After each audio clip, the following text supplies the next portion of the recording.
उज्जैन कभी भारत का महानगर हुआ करता था। यहाँ एक से एक विद्वान हुए हैं।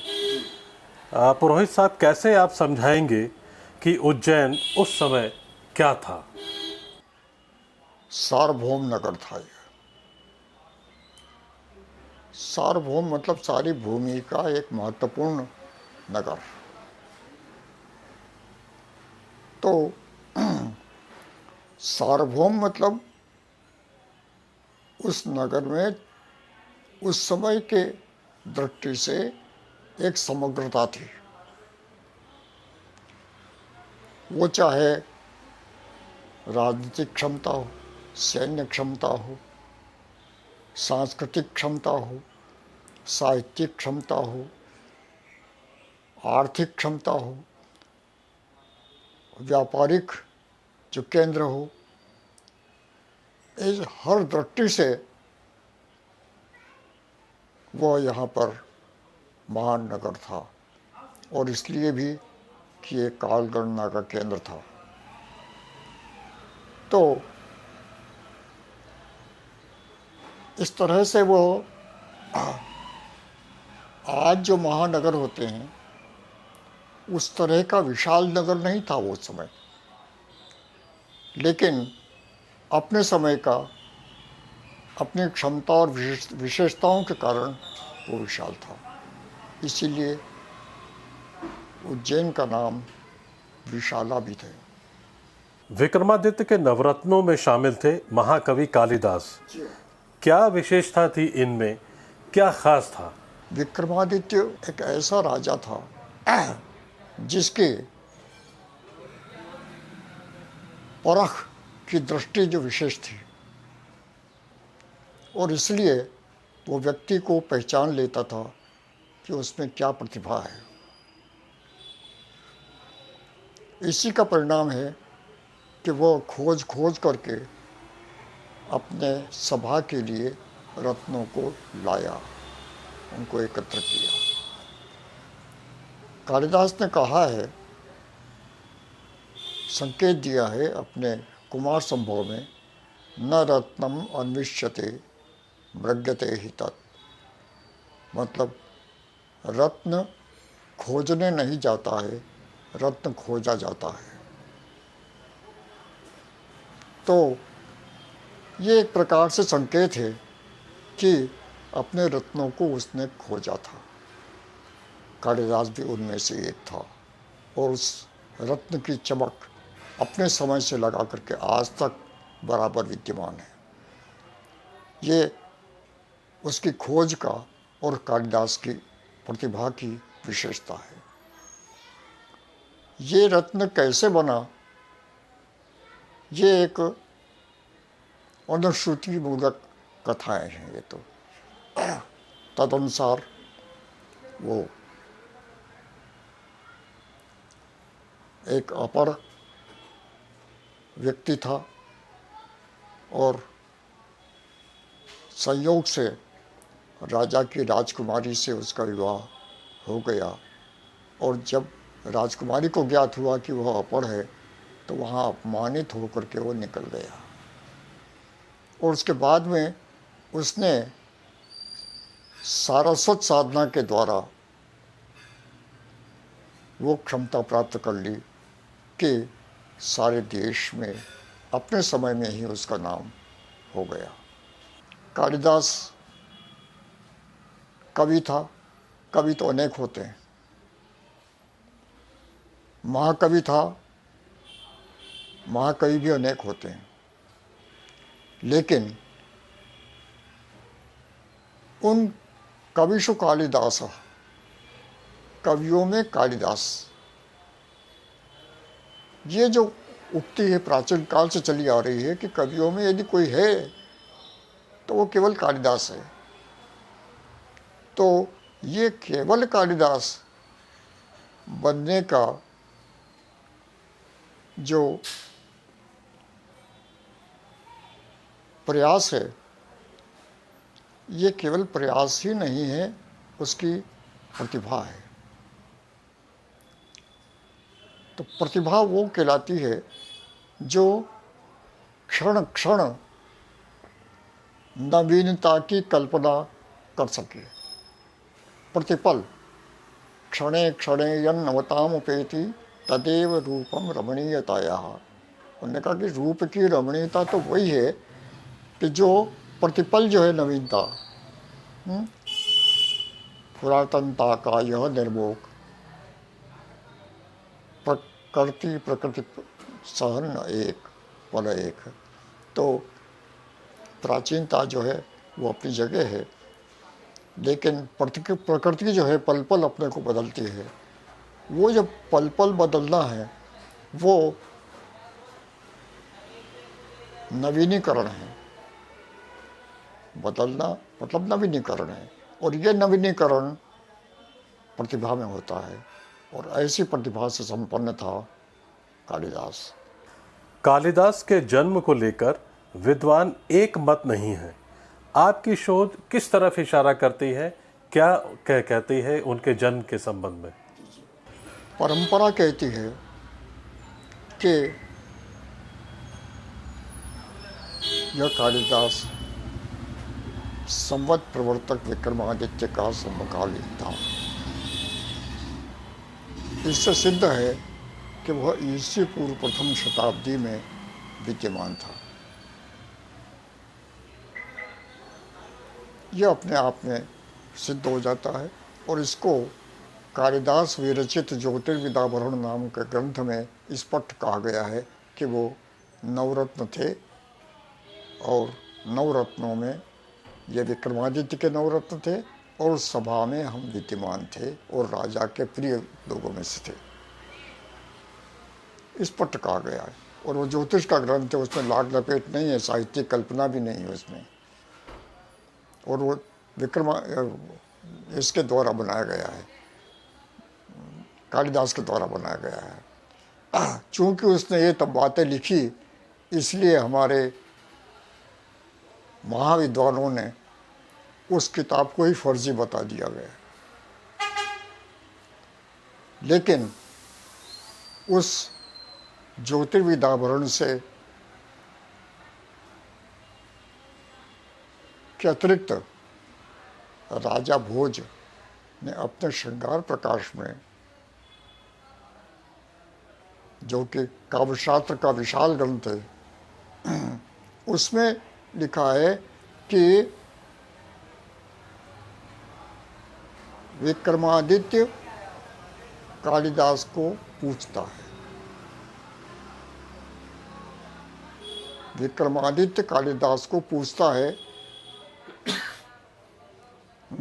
कि अमुक राजा की क्या स्थिति है। तो स्पष्ट है कि वो विक्रमादित्य का समकालीन था, और उसका राजदूत बन करके भी वो गया था। दूसरा प्रश्न है कि स्थान, जब महान व्यक्ति बन जाता है, नाम हो जाता है किसी को, तो सभी उसको अपने अपने स्थान का बताने लगते हैं। ये कालिदास के भी साथ हुआ है। कालिदास के बारे में कहा जाता है कि वो कश्मीर का था, क्योंकि हिमालय का वर्णन उसने बड़े प्रेम से किया। उसके बारे में ये भी कहा जाता है कि वो बिहार का था, क्योंकि उसने काली का वर्णन किया, और वहाँ पर शक्ति का उपासना वहाँ पर होती है, बिहार में अधिक। ये भी कहा जाता है कि वो उड़ीसा का था, और उड़ीसा में उसका एक मंदिर भी बनाया गया, उसकी पूजा आज तक होती है। तो ये तमाम चीज़ें हैं। और ये भी कहा जाता है कि उज्जैन का था, और उज्जैन में भी विक्रमादित्य के समय था। उसके पारंपरिक प्रमाण हमारे पास पर्याप्त हैं, जो कि ज्योतिर्विदाभरण से भी ज्ञात होता है, और राजा भोज की पुस्तकों से भी ज्ञात होता है, और अभिनंद का जो राम काव्य है, रामचरित काव्य है, उसमें भी यही कहा गया है कि विक्रमादित्य ने कालिदास की रचनाओं को प्रसिद्ध किया और कालिदास ने विक्रमादित्य को प्रसिद्ध किया। कालिदास की रचनाएं कालजयी हैं और पौराणिक भी हैं। आज तक उनकी कृतियों पर नाटक मंचित किए जाते हैं, उनको तमाम तरीके से याद किया जाता है। मगर विश्व रंगमंच की अगर हम बात करें, उस पर कालिदास को क्या वो स्थान प्राप्त है? उसने ज्योतिष की किताबें भी लिखी, नाटक भी लिखे, काव्य भी लिखे। उनमें जो नाटक है वो 3 हैं: मालिकाग्निमित्र, विक्रमोर्वशीयम और अभिज्ञान शाकुंतलम। ये जो 3 नाटक है, इनमें सबसे सर्वोत्तम नाटक माना जाता है अभिज्ञान शाकुंतल। यद्यपि तीनों नाटक अपने अपने प्रकार के अलग अलग विशेषताओं वाले हैं। काव्येषु नाटकम रम्यम तत्र रम्याम शकुंतला। काव्यों में नाटक सबसे श्रेष्ठ होता है और उन नाटकों में सर्वश्रेष्ठ है शकुंतला नाटक। ये पारंपरिक उक्ति है, तो वो उक्ति निरर्थक नहीं है। ये जो उसकी नाटक क्षमता है, नाट्य दृष्टि है, उसी का परिणाम है कि वह अपने काव्यों की जब रचना करता है तो उसमें भी नाटकीयता आ जाती है, और जब नाटक की रचना होता है तो उसमें काव्य की छवि आ जाती है। तो दोनों का समन्वय साथ साथ चलता रहता है। ऐसी वस्तु को ऐसे नाट्य को प्रस्तुत करना भी एक चैलेंज होता है। हमारे यहाँ के जो प्रस्तोता हैं, रंगमंच के विशेषज्ञ हैं, वो निरंतर 1.5-2 शताब्दी से आधुनिक मंच की प्रगति के साथ साथ अभिज्ञान शाकुंतल का मंचन भी करते रहे,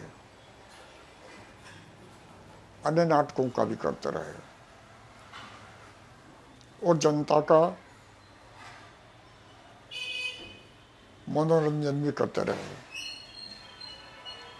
भारतेंदु हरिश्चंद्र के समय भी अभिज्ञान शाकुंतल नाटक प्रस्तुत हुआ था काशी में, और कहते हैं कि जब पारसी रंगमंच के प्रभाव में आकर के जो उस समय चल रहा था प्रभाव, उसमें आकर के, और वो जो दुष्यंत है उसका नायक है, वह जब मटकता हुआ नाचने लगा तो भारतेंदु हरिश्चंद्र उठ करके चल दिए थे कि ऐसे नाटक हम नहीं देख पाएंगे। साधन की कमी तो हो नहीं सकती, आज अपार साधन है। जब शाकुंतल की कथा जैसी कथा को आधार बना करके उसको रिप्रोडक्शन होता है, तो उसकी लोकप्रियता कैसी होती है यदि समर्थ हाथों में होता है। उसका उदाहरण है राम तेरी गंगा मैली। महाकवि कालिदास की एक रचना मेघदूतम, जो कि कालजयी है और आज तक चर्चा होती है, उसका सिनेमैटिक फील जो है वो बहुत ज़बरदस्त है उसका, और बहुत रोमांटिक भी है। आपकी नज़र में कालिदास कितने रोमांटिक रहे होंगे? कालिदास जो यहाँ पर हम देख सकते हैं आज भी प्रतिरूप में, वो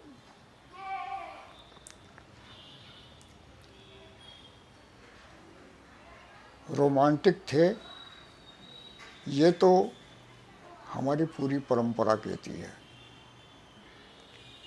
क्योंकि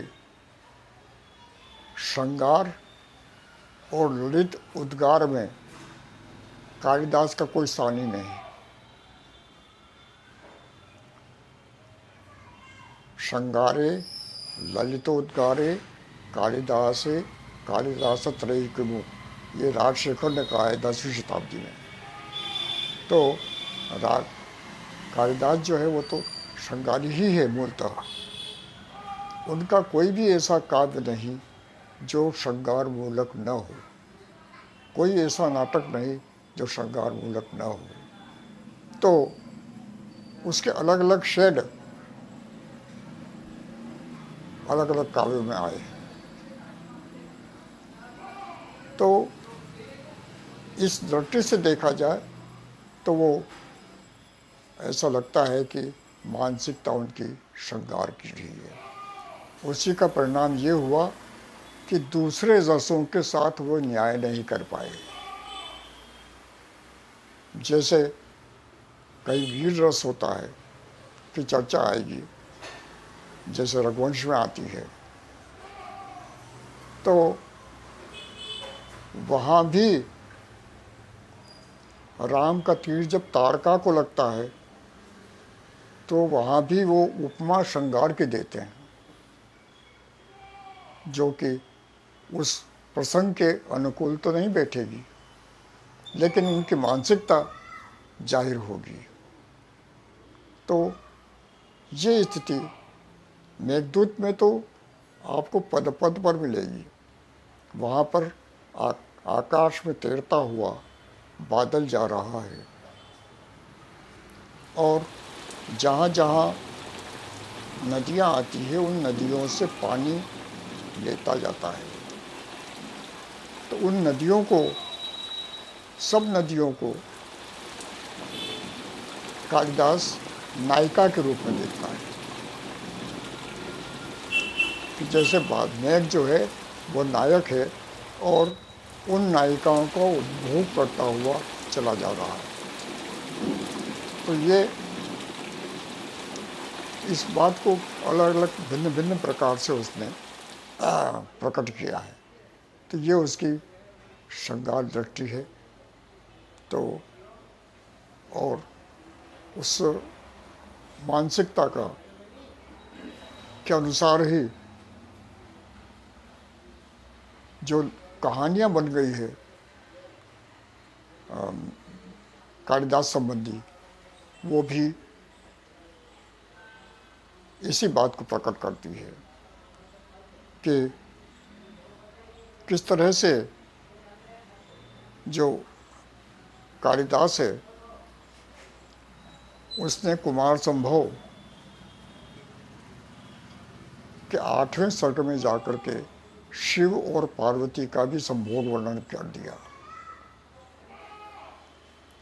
बड़े बड़े जो समालोचक हैं हमारे प्राचीन, कालिदास के प्रशंसक हैं कि कालिदास जैसा, आनंदवर्धन कहता है कि कालिदास इत्यादि जो है 2-3 ही कवि हैं, बाकी तो कोई कवि नहीं है। अधिक से अधिक गिनो तो 5-6। और जब प्रसंग आता है कुमार संभव का तो वो कहता है कि उसका ये जो शिव पार्वती जो माता पिता तुल्य है उनका संभोग वर्णन करना अनुचित था। तो ये उसकी सांगारिक भावना का प्रतीक है।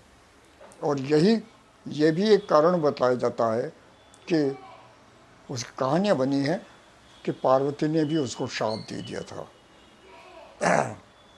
और एक कहानी कहती है कि इसीलिए उसको राज्य से निकाल दिया गया था। और अंत में जाकर के कहानी कहती है कि वो लंका गया था और वहाँ भी एक गणिका के घर पर ठहरा हुआ था और गणिका ने के द्वारा ही उसकी हत्या हुई। तो ये तमाम चीज़ें जो है उसकी श्रृंगार प्रियता की को ही व्यक्त करती है। राजपुरोहित साहब, एक बात हमारे दर्शकों को आप बताइए कि अब तक उज्जैन से संबंधित या विक्रमादित्य से संबंधित या कालिदास से संबंधित कितनी कुल रचनाएं रची गई हैं और आपके द्वारा जो किताबें लिखी गई हैं, जो ग्रंथ लिखे गए हैं, उनकी संख्या कितनी होगी? परंपरा से जो किताबें छोटी बड़ी प्राप्त होती है वो शताधिक है, 100 से अधिक है। लेकिन आधुनिक विद्वानों ने कालिदास के चुने हुए 7 ग्रंथों को, 7 साहित्यिक ग्रंथों को मान्यता दी है, ये आधुनिक विद्वानों को। लेकिन परंपरा ये भी कहती है कि वह ज्योतिष का भी ज्ञाता था और ज्योतिष की भी पुस्तकें उसने लिखी थी। कालामृत उसका बड़ा प्रसिद्ध ज्योतिष का ग्रंथ है जो कई विश्वविद्यालयों में ज्योतिष विभाग में पढ़ाया जाता है। तो हमारे एक समीक्षक थे, संस्कृत के थे और हिंदी के भी थे, डॉक्टर राममूर्ति त्रिपाठी, हमारे गुरु भी थे। तो उनसे जब मैंने चर्चा की तो उन्होंने कहा कि क्या पार्वती और श्री पार्वती के संभोग वर्णन करने के लिए काव्य लिखा था क्या, कि वहीं समाप्त कर दिया हो जाता है 17वें शतक यानी आगे तक? क्योंकि कुमार संभव, कुमार का जन्म, तो कुमार जो है कार्तिकेय, वो कार्तिकेय के जन्म तो 8वें सर्ग के बाद में होता है और उसके क्रियाकलाप बाद में होते हैं 17वें सर्ग तक जाकर के। तो इस तरह से, लेकिन फिर भी उस 8वें सर्ग की निंदा तुलसीदास जी अलग प्रकार से कहते हैं रामचरितमानस में। जगत मातु पित शंभु भवानी, तेहि संगारण कहूँ बखानी। शंभु भवानी श्री पार्वती जगत के माता पिता है। कालिदास भी कहता है जगतः पितरौ वंदे पार्वती परमेश्वरो। तो उनको जगत के माता पिता भी कहते हो और ऐसे श्री पार्वती के श्रृंगार का वर्णन मैं नहीं करूँगा, ऐसा तुलसीदास कहते हैं। मतलब किसी और ने किया है उस वैसा काम मैं नहीं करने वाला। तो ये जो चीज़ें हैं, तो ये 2 महाकाव्य है विविध विषय पे लेकर के, चाहे कालिदास हो, भोज हो, साहित्य हो, संस्कृति हो, शिलालेख हो, लोक साहित्य हो और इत्यादि विभिन्न नाटक हो, इन सब को मिलाकर के करीब 150 किताबें लिखी गई हैं और उनमें से शताधिक प्रकाशित हैं। जी, बहुत आपने ये अच्छी जानकारी दी है कि आपने अब तक कुल कितनी रचनाओं को जन्म दिया है और आगे भी बहुत सारी अप्रतीक्षित हैं, समय पर आएंगी वो अपने। यहाँ पर हमारे दर्शक ये आपसे ये जानना चाहेंगे कि कालिदास से संबंधित कोई रोचक प्रसंग आप हमारे दर्शकों को सुनाना चाहें, बताना चाहें, तो कौन सा प्रसंग आपको इस समय स्मरण में आ रहा है और बहुत ही इंटरेस्टिंग भी हो? जो अंतिम काल का कहते हैं कि वो श्रीलंका में गया था और गणिका के वहाँ ठहरा था, क्योंकि प्राचीन काल में पद्धति थी कि जो रईस होते थे वो गणिका के घर ठहरते थे और जो सामान्य जन होते थे वो मंदिर में ठहरते थे। तो ठहरा था, गणिका कुछ विचलित थी और उस गणिका ने से जब पूछा गया कि वो क्या प्रश्न, समस्या क्या है, तो उसने कहा कि राजा ने एक समस्या दी है कि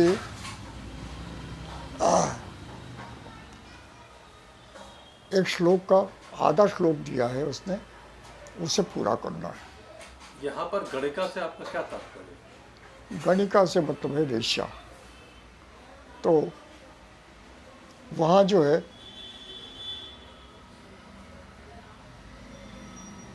उन्होंने कहा कि क्या समस्या है? उन्होंने कहा कमले कमलोत्पत्ति श्रूयते न तो दृश्यते। उन्होंने कहा सुनते हैं कि कमल पर कमल की उत्पत्ति होती है। सुनते हैं लेकिन दिखाई नहीं देता है। तत्काल कालिदास ने उसका उत्तर दिया, बाले तव मुखाम भोजे कथम इंदीवरद्वयम। ए बाले, तेरे मुख रूपी कमल के ऊपर ये नयन रूपी दो इंदिवर क्या हैं? यानी एक कमल जो लाल, मुखाम अम्भोज यानी कमल, लाल कमल, उसके ऊपर इंदिवर मतलब नील कमल पैदा हुआ है। तो केवल कमल पे कमल नहीं, उस पर दूसरे प्रकार का कमल भी पैदा हो गया। तो कथम इंदिवरद्वयम, तो ये प्रसंग हुआ। और जब उसने राजा को जाकर के सवेरे बताया कि ये श्लोक है, तो राजा ने कहा कि ये तुम्हारा नहीं हो सकता। उसको धौंस दी, किसका है? उसने वास्तविकता बता दी। वो कालिदास उसका मित्र था राजा का। तो उस कालिदास की उस गणिका ने रात में ही हत्या कर दी थी कि क्योंकि राजा जो है वो को यदि मालूम होगा कि ये है तो उसको इनाम उसको मिलेगा, उसको नहीं मिलेगा। तो उस धन के लालच में उसने उसकी हत्या कर दी थी कालिदास की। जब कालिदास राजा को मालूम हुआ तो उसने बहुत दुख हुआ, क्योंकि मित्र था उसका। और कहते हैं कि जब उसकी चिता लगी कालिदास की, तो वो चिता के साथ में वो राजा भी उस पर कूद पड़ा, उसने अपना आत्मदाह कर लिया। तो ये जो मित्रता का परम लक्षण है, उसकी समाधि कहते हैं कि आज भी कालिदास की समाधि वहाँ की एक नदी के किनारे बनी हुई है। जी राजपुरोहित साहब, महाकाल के प्रति कालिदास की क्या भक्ति या आसक्ति थी? कैसे उसने महाकाल को अपने काव्यों में, अपनी रचनाओं में उद्देशित किया है, उनको उनका विवरण किया है?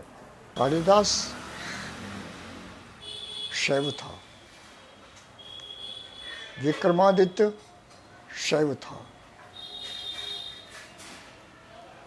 इसका प्रमाण यह है कि विक्रमादित्य के जितने सिक्के मिलते हैं उन पर शिव जी के अंकन मिलता है। रुद्र मह किया था उसने, मतलब रुद्र का महोत्सव, तो शिव जी है।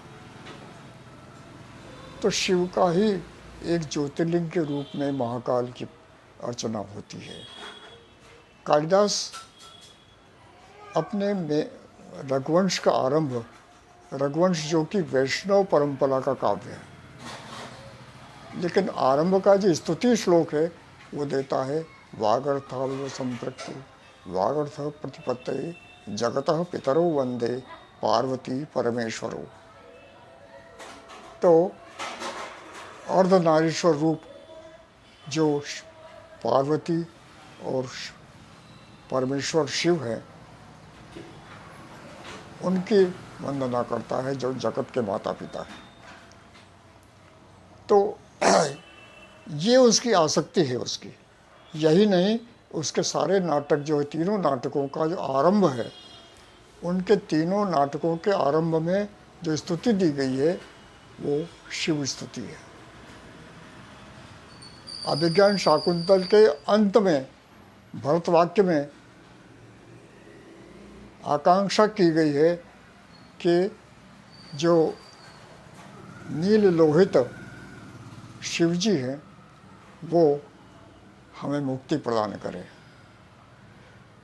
तो शिव के प्रति उसकी आसक्ति थी।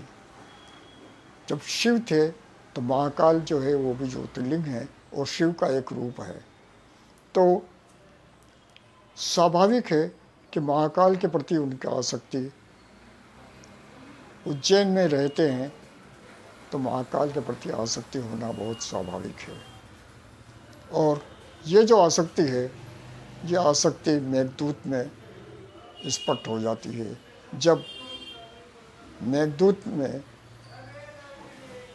ये कहा जाता है कि तुम मैं जाने की तुमको जल्दी है, लेकिन फिर भी शाम तक जरूर ठहर जाना, तो शाम को आरती होती है और आरती के समय जो आनंद मिलेगा उससे तुम उसके उस समय जो नौबत बजेगी, उस नौबत की ध्वनि में अपनी ध्वनि गर्जन मिला करके ध्वनि तुम जो है अपने आप को सार्थक कर लेना। तो ये जो वर्णन करता है, फिर ये कहता है कि वहाँ की जो प्रतिमा है, उस प्रतिमा के ऊपर शाम की जो धूप है वो उसके ऊपर गिर रही है। आज जो हमारी प्रतिमा है उसने 300 साल से धूप नहीं देखी है, क्योंकि गर्भगृह में है, वहाँ धूप नहीं जाती है। लेकिन उस समय जो भी मंदिर रहा होगा, वो उस समय ऐसा मंदिर था कि उसके ऊपर प्रकाश सीधा पड़ता था शिव जी के ऊपर, महाकाल पर। ये मेघदूत कहता है। जी, भगवती लाल राजपुरोहित साहब, आपका बहुत बहुत धन्यवाद। आपने समय दिया और हमारे दर्शकों को इतनी महत्वपूर्ण जानकारी दी।